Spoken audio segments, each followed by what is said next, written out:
عالیہ احمد سرور کے مطابق ان کی تنقید کی سب سے بڑی خصوصیت اعتدال ہے، اور وہ نہ بجنوری کی طرح غالب کو آسمان پر بٹھا دیتے ہیں، نہ لطیف کی طرح ان پر غیر ہم آہنگی کا الزام لگاتے ہیں۔ انہوں نے غالب کی جو خصوصیات گنائی ہے وہ سب اپنی جگہ صحیح ہے۔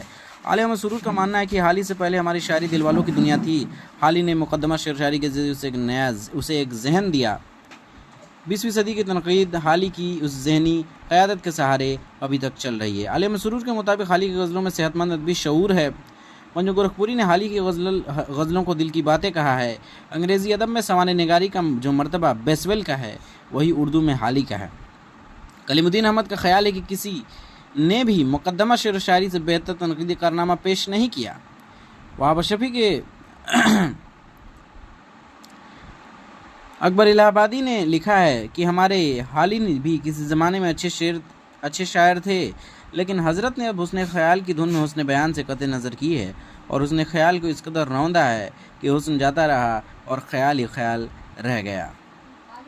بقول سید عبداللہ، حالی کا کارنامہ یہ ہے کہ انہوں نے